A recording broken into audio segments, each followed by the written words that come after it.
The gunshot echoed across the rugged terrain of Wyoming Territory, 1872.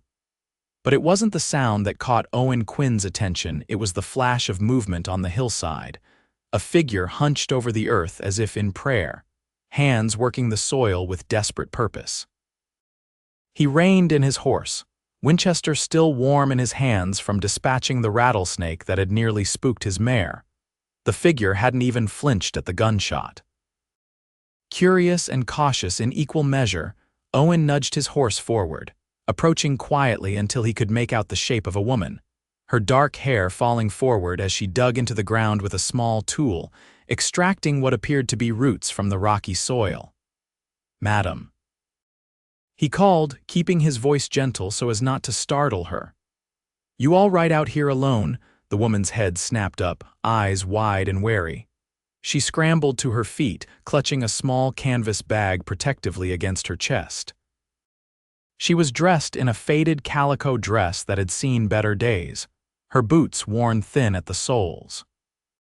Despite the dust on her face and the wariness in her posture, Owen couldn't help but notice she was beautiful not in the painted way of saloon girls, but with a natural grace that seemed at odds with her rough surroundings.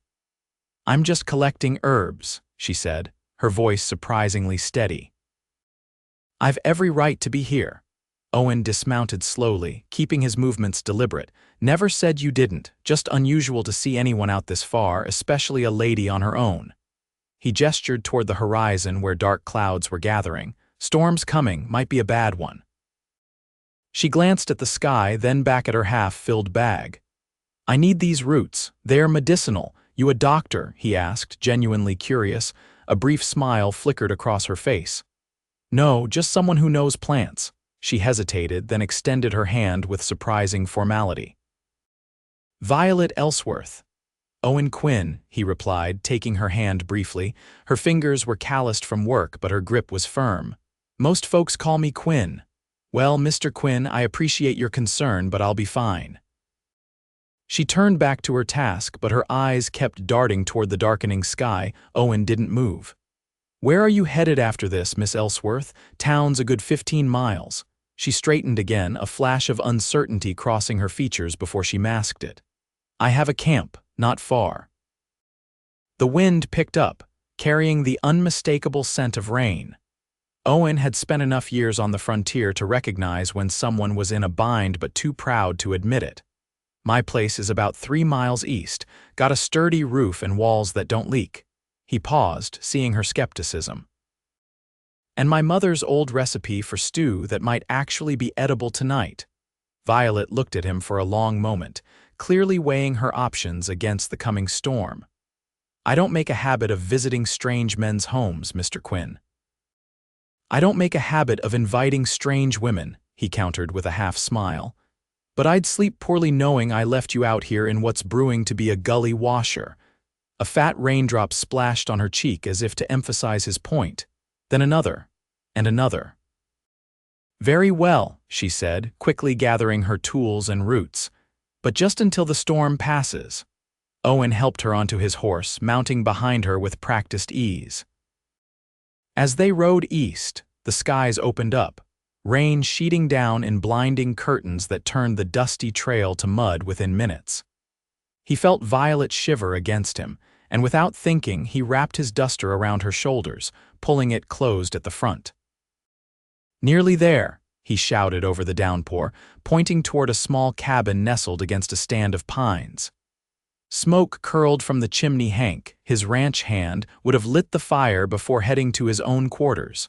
By the time they reached the cabin, they were both soaked through. Owen ushered Violet inside, where the warmth of the hearth instantly enveloped them. The cabin was modest but neat, a main room with a stone fireplace, wooden table and chairs, and a few shelves of books. A curtained doorway led to what Violet presumed was a bedroom. "You should change before you catch your death," Owen said, rummaging through a trunk and producing a shirt and pair of trousers. "They'll be big, but they're dry. You can change behind there." He nodded toward the curtain. Violet hesitated only briefly before taking the clothes and disappearing behind the curtain. Owen quickly shucked his wet coat and shirt, replacing them with dry ones from his chest. He was stoking the fire when she emerged, looking small and somehow vulnerable in his oversized clothing, her wet dress draped over her arm. "We can hang that by the fire," he offered, taking it from her and arranging it carefully on a chair near the hearth. "Hungry?" She nodded, watching him with curious eyes as he moved around the small kitchen area, adding vegetables and preserved meat to a pot already simmering with broth. "You live here alone?" she asked, settling into a chair by the fire, the warmth bringing color back to her cheeks. "Just me and occasionally Hank, he helps with the cattle. Got a small herd started." Owen worked as he talked, his movements efficient. "Not much, but it's mine." Violet's eyes roamed the cabin, taking in the small touches that made it a home: books well worn from reading, a carved wooden horse on the mantel, a quilt draped over the back of a chair. "How long have you been here?" "Coming on 5 years now. Came west after the war." He didn't elaborate, and something in his tone suggested the topic wasn't open for discussion. "What about you? You from around these parts?" "No," she said simply, and then after a pause, "I'm traveling. Learning." "Learning about roots?" he asked, stirring the pot, "among other things." She reached for her canvas bag, drawing out several gnarled roots. "This is valerian, good for sleep and nerves, and this," she held up another, "is echinacea, for colds and infections." Owen leaned closer, genuinely interested. "My mother used to collect herbs. Had a whole garden of them back in Kentucky." "Is that where you're from?" Violet asked. He nodded. "Born and raised until the war came." He changed the subject. "So you travel around collecting plants?" "I study with different healers. Traditional doctors, native medicine people, midwives." Her eyes lit up as she spoke. "There's so much knowledge that's being lost, especially from the native tribes. I'm trying to learn and preserve what I can." The stew began to bubble, filling the cabin with a rich aroma. Outside, thunder crashed and rain lashed against the windows. "Seems we timed it right," Owen said, ladling the stew into 2 bowls. He handed one to Violet along with a spoon and a thick slice of bread. "It's not fancy, but it'll fill you up." They ate in companionable silence for a while, the storm raging outside making the cabin feel like a sanctuary. When Violet had finished, she looked up to find Owen watching her with a thoughtful expression. "What?" she asked, suddenly self-conscious. "Just trying to figure you out, Miss Ellsworth. Not many women travel alone, especially to learn about plants." "Not many women get the chance to choose their own path," she replied, a hint of defiance in her tone. "Fair enough." He collected their empty bowls. "More," she shook her head. "It was delicious, thank you." Owen poured them each a cup of coffee and settled back in his chair. "So where are you headed next?" "There's a Shoshone medicine woman near the Wind River who's agreed to teach me some of their traditions." Violet wrapped her hands around the warm cup. "After that, I'm not sure, perhaps south to the territories. That's Blackfoot country north of here." "Not the safest place for a woman traveling alone," she raised an eyebrow. "I've managed so far." "I don't doubt it." He smiled, and something in that smile made Violet's heart beat a little faster. "You strike me as capable, Miss Ellsworth." "Violet," she said. "If I'm wearing your clothes and eating your food, you might as well use my name." "Violet," he repeated, and the way he said it made it sound like something precious. "Then you should call me Owen." The storm showed no signs of abating as night fell. Rain continued to pound against the roof, and the wind howled around the cabin's corners. "Looks like you might be stuck here tonight," Owen said, glancing out the window at the pitch darkness. "You can take the bed, I'll make do out here." "I couldn't put you out of your bed," Violet protested. "It's no trouble. I've slept in worse places." His tone was light, but there was a shadow that crossed his face that made Violet wonder what those places had been. As Owen arranged blankets on the floor near the fire, Violet retreated to the small bedroom. It was simply furnished a bed with a patchwork quilt, a small table with a lamp, and a trunk at the foot of the bed. She sat on the edge of the mattress, suddenly overwhelmed by the strangeness of her situation. Here she was in a stranger's cabin, wearing his clothes, about to sleep in his bed. Yet somehow she wasn't afraid. There was something about Owen Quinn that inspired trust, a steadiness, a quiet strength that reminded her of her father. The thought of her father brought a pang of grief that she quickly pushed aside. 3 years had passed since the influenza took both her parents within days of each other, leaving her alone with nothing but debts and a house full of memories. She had sold everything, packed what knowledge of healing plants her mother had taught her, and set out to learn more to find a purpose that would fill the emptiness. A soft knock at the door interrupted her thoughts. "Violet, I brought you some extra blankets. Gets cold in the night sometimes." She opened the door to find Owen holding a neatly folded pile of quilts.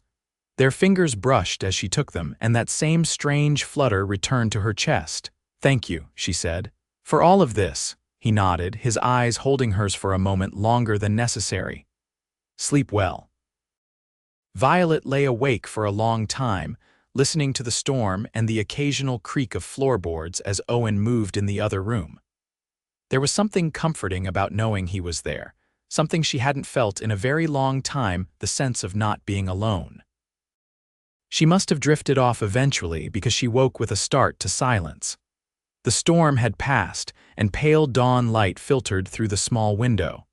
For a moment, she didn't remember where she was, and then it all came flooding back: the roots, the storm, Owen. Violet rose quietly and dressed in her own clothes, now dry from the fire's heat. When she emerged from the bedroom, she found Owen already up, coffee brewing on the stove. "Morning," he said, his voice rough with sleep. "Storm's past." "Yes," she agreed, feeling oddly reluctant about leaving. "I should be on my way soon." Owen nodded, pouring her a cup of coffee. "I'll ride with you to where you left your things." "That's not necessary, maybe not, but I'm offering all the same." They ate a simple breakfast of cornbread and jerky, then set out on Owen's horse. The world was washed clean by the storm, the air fresh and cool, the sky a brilliant blue. Violet directed him to a small clearing where she had made her camp. Her belongings, a small tent, bedroll, and saddlebags, were soaked but intact. "Your horse?" Owen asked, looking around. "I don't have one," she admitted. "I've been walking or catching rides when I can," he frowned. "That's a hard way to travel, especially out here. It's all I can manage for now." She began gathering her things, avoiding his gaze. Owen dismounted and helped her, his movements deliberate as he packed her tent and bedroll much more efficiently than she could have done. "The Shoshone camp is a good 40 miles from here. That's a long walk." "I've walked further," she said, but without much conviction. Owen was quiet for a moment, then said, "I've got a gelding, older but sound. Not doing much but eating my hay these days. You could use him." Violet looked up, surprised. "I couldn't take your horse." "Not giving him to you," Owen clarified, "but you could borrow him. Return him when you're finished with the Shoshone. I'll be here." The offer hung in the air between them, loaded with implications. It would mean returning, seeing him again. The thought sent an unexpected thrill through her. "Why would you do that for a stranger?" she asked. Owen's eyes held hers. "Don't rightly know," he admitted. "Just seems like the thing to do." Violet considered the offer. A horse would make her journey much safer and easier, and the thought of returning, of seeing Owen again, was not unpleasant, quite the opposite. "All right," she said finally. "I accept, but I insist on paying you something for the loan." "We'll sort that out when you return," he said, a smile warming his features. "Come on back to the cabin. We'll get old Rusty saddled up for you." By midday, Violet was ready to depart. Owen had provided her with Rusty, a gentle chestnut gelding, along with a proper saddle and some supplies for the journey: jerky, cornmeal, coffee, and a small pot. He'd also mended a tear in her tent and oiled her boots to better resist water. "You've done too much," she protested as he handed her the reins. "Hardly anything at all," he countered. "Just being neighborly." Violet mounted Rusty, settling into the saddle and gathering the reins. "Thank you, Owen, for everything." He nodded, his hand resting on Rusty's neck. "Safe travels, Violet. I'll be looking for you in a few weeks." "I'll return your horse," she promised. "And maybe, Some of those herbs you seemed interested in, a slow smile spread across his face. I'd like that. As Violet rode away, she couldn't help glancing back over her shoulder.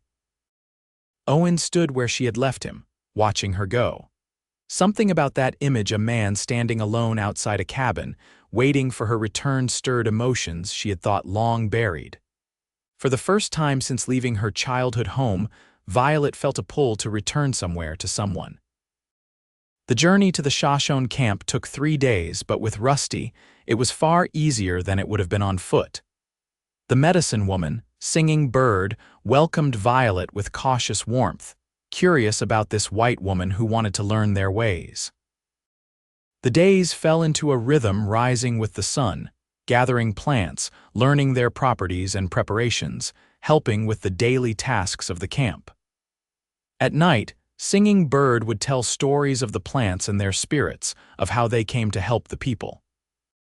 Violet recorded everything in her journal, sketching the plants and writing down their uses, but in quiet moments, her thoughts would drift to Owen. She wondered what he was doing, if he thought of her at all. She found herself telling Singing Bird about him, about the storm and his kindness. "He gave you fire when you were cold and a name to call him by," the old woman said with a knowing smile. "These are not small things." "He was just being kind," Violet insisted, though she felt her cheeks warm. Singing Bird merely hummed, her wise eyes seeing more than Violet wanted to reveal. 3 weeks passed quickly, and soon it was time for Violet to leave. Singing Bird presented her with a small leather pouch filled with rare herbs and a bone needle case decorated with porcupine quills. "For the man who waits," she said simply, "and for you to find your path." Violet thanked her, touched by the gifts and the wisdom shared. As she rode away from the camp, her thoughts turned eagerly toward Owen's cabin. It was strange how a place she had spent only one night had come to represent something like home in her mind. The return journey seemed longer, though Violet pushed Rusty a bit harder than she had on the way out.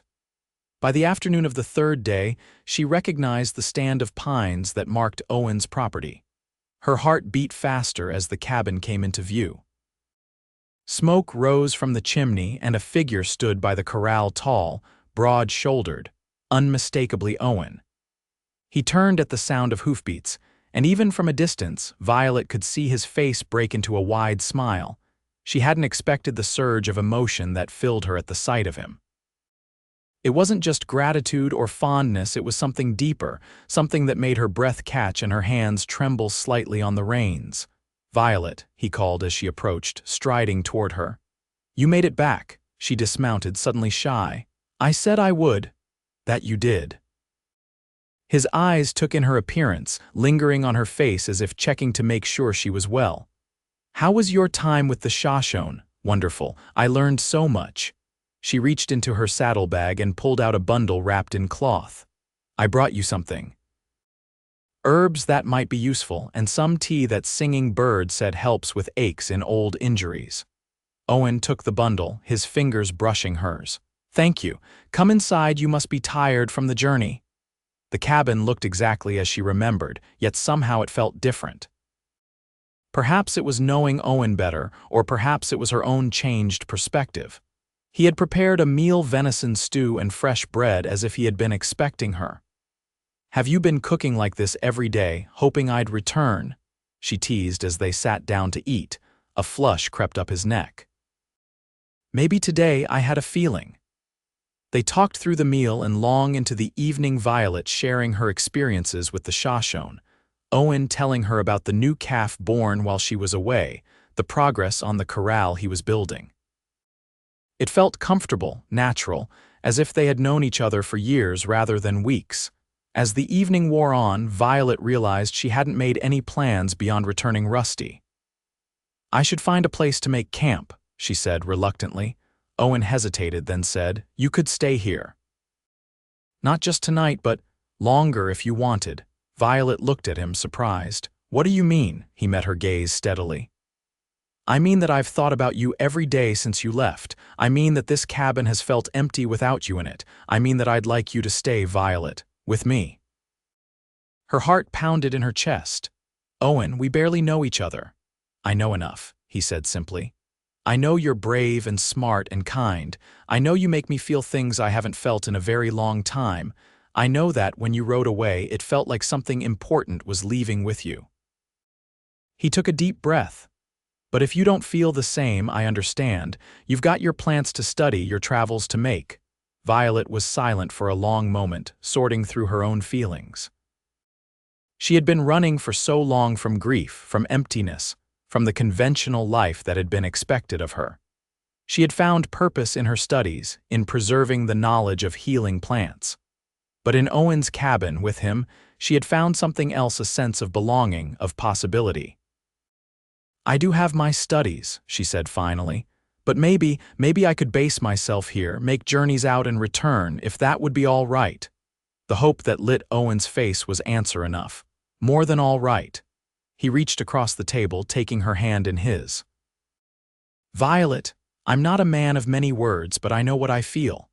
I think I started falling in love with you that first day, watching you dig for roots in the rain. Love." The word hung in the air between them, both frightening and exhilarating. Violet had not expected love, had not been looking for it. Yet here it was, offered freely by this quiet, steady man who had given her shelter from a storm. "I don't know if what I feel is love yet," she admitted honestly. "But I know I want to find out. I know I want to be here with you." Owen's smile was gentle. "That's enough for me, for now." That night, Violet slept again in Owen's bed, but this time with him beside her, nothing between them but the promise of what might grow from this unexpected beginning. His arm around her waist, his breath warm against her neck, she felt safe in a way she hadn't since her parents died. In the morning, they rode together to town, where Owen introduced her to everyone they met as Miss Violet Ellsworth, the finest herbalist in the territory and my special friend. The pride in his voice when he spoke of her knowledge made Violet stand a little taller. Over the following months, Violet established a small garden of medicinal herbs beside Owen's cabin. Word spread about her skills, and soon people were coming from miles around seeking her remedies and advice.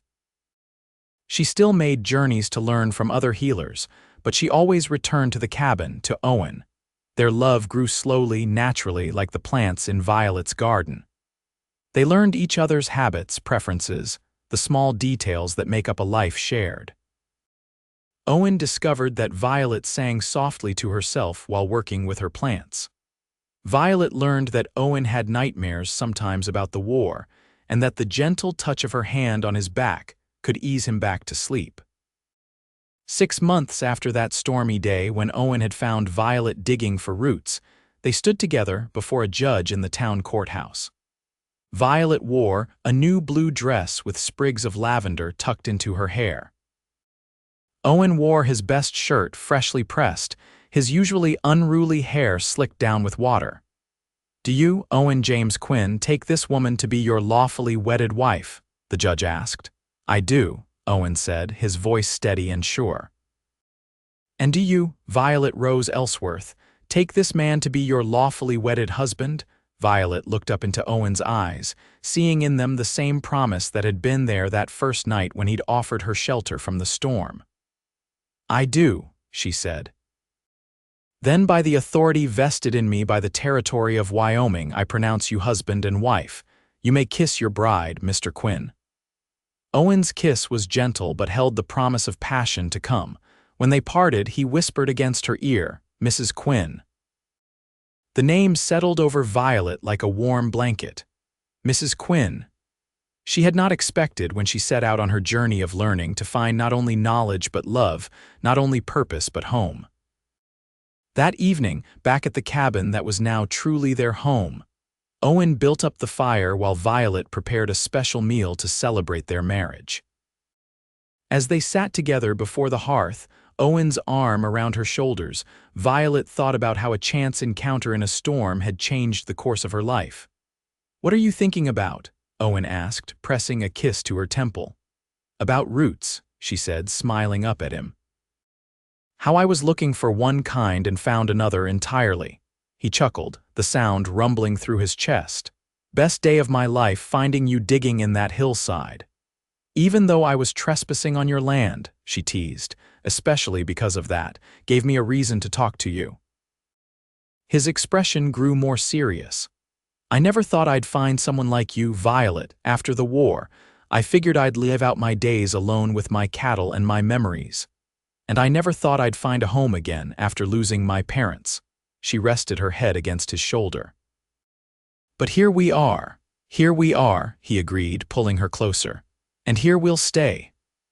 Outside, the Wyoming wind whistled around the corners of their cabin, but inside, the fire burned warm and bright. Just as it had on that first night when a cowboy had offered shelter to a woman digging for roots, and in doing so, had given her his fire and, eventually, his name. In the years that followed, their life together flourished like Violet's herb garden. She became known throughout the territory for her healing skills, blending traditional knowledge with what she continued to learn from native healers. Owen's small cattle operation grew into a respectable ranch, with help from Hank and later, 2 young cowboys eager to learn the trade. Their cabin expanded to first a proper kitchen for Violet's preparations, then a small room for consultations with patients, and finally, 3 years after their wedding, a nursery for their daughter, Rose, named for Violet's mother. Rose grew up surrounded by love and learning, equally at home on horseback with her father as she was in the garden with her mother. On quiet evenings when the work was done and Rose was asleep, Owen and Violet would sit together by the fire, sometimes talking, sometimes simply enjoying the comfort of each other's presence.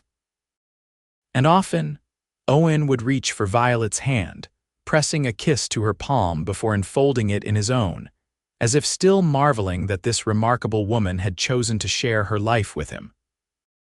In those moments, Violet would think back to that stormy day when a gunshot had led a lonely cowboy to a woman digging for roots, and how that chance meeting had given her not only shelter from the rain, but a love that would weather all seasons.